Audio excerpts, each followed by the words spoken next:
I'm going to talk about the case for e-mobilities because there are still a lot of skeptics. And I'd like to address those issues upfront. So I hope my screen is visible. We can. Yeah. So let me take this very quickly. And I'm a mechanical engineer, spent my life, I have this enormous fascination with heat engines. IC engines are approximations of idealized heat engines and practical limitations, as well as the overall limit given by Carnot's theorem. See, Carnot said he just came up with this thing that ultimately the efficiency is determined only by two things: the two temperatures, the lower bound and the upper bound at which the engine operates. You can do whatever clever thing you like, but that's it. T1 minus T2 divided by T1. Then when you do the arithmetic and you look at a practical engine which is on the road, an IC engine, it's hard to top 30 or 40% even with the best diesel engine. So you are actually going to get 60% of the energy in the fuel actually wasted. And that, to my mind, is a very, very huge issue that we need to tackle. And this is a problem with all IC engine driven vehicles. Wonderful. It's a great source of what do you call power for us, and it helped us with our mobility, no doubt about it.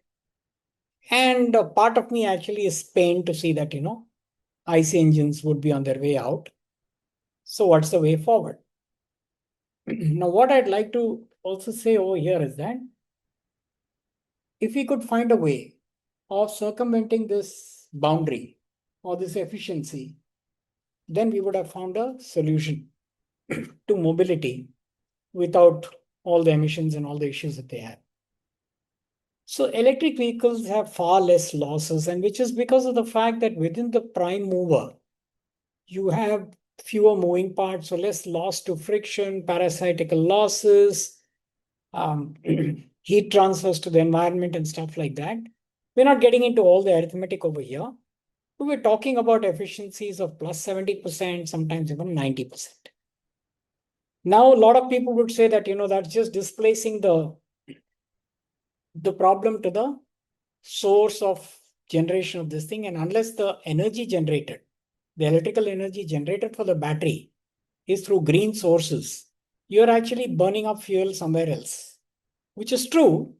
But remember that as opposed to on a vehicle where you have limitations of how heavy you can make it, the size of the engine that you can use, and the materials that you can use, you have far less of these in, let's say, in the thermal station.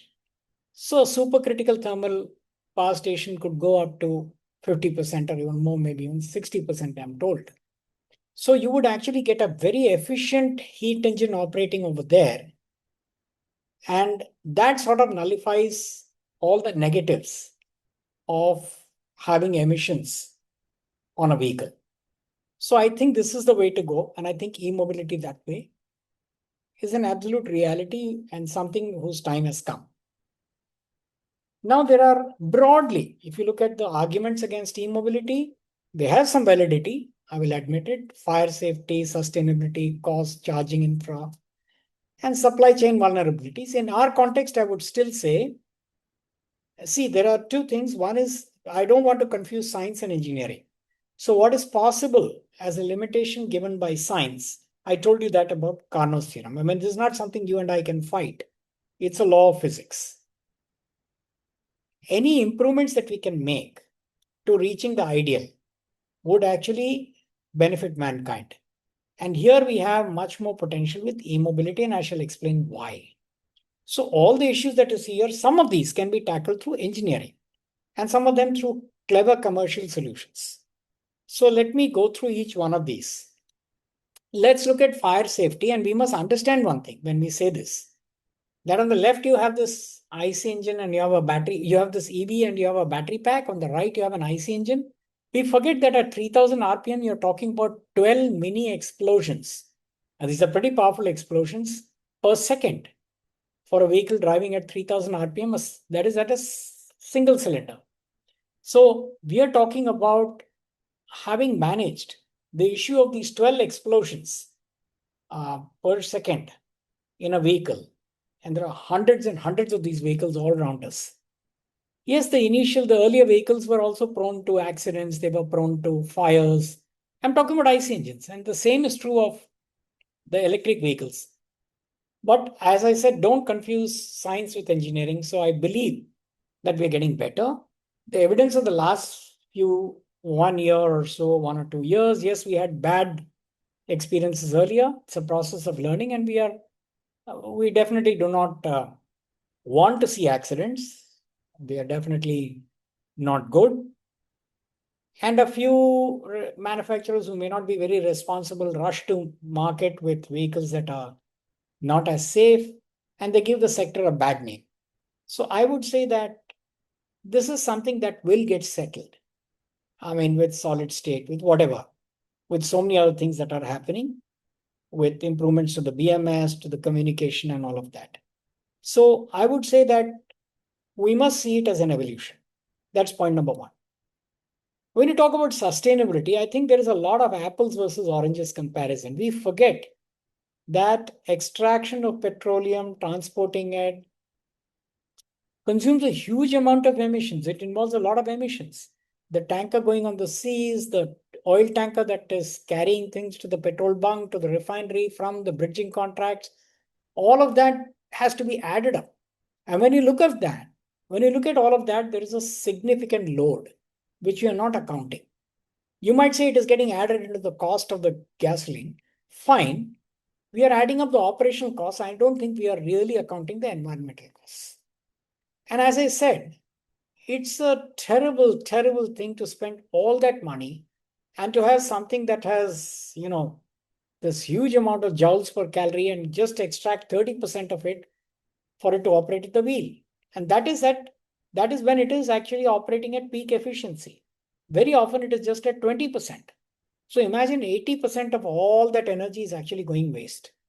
I think there must be a better solution. So that's definitely something. We are definitely talking about, getting solar and other green methods to actually generate electricity. And I don't want to spend too much time on that. But when it comes to this thing, we talk about, recyclability issues. We talk about issues with regard to how rare earths are extracted and stuff like that. And I think we do all that without realizing that every industry has been through this cycle, and we have found ways to recycle materials. I operate as the director of the Indian Battery Manufacturers Association, and we're talking very closely with MOEF and with CPCB on ways to actually encourage recycling. Today, we are engaged in a conversation about lead acid, where we have achieved more than 96% recyclability, maybe 97% or more. And we're now looking at other chemistries and seeing what can be done.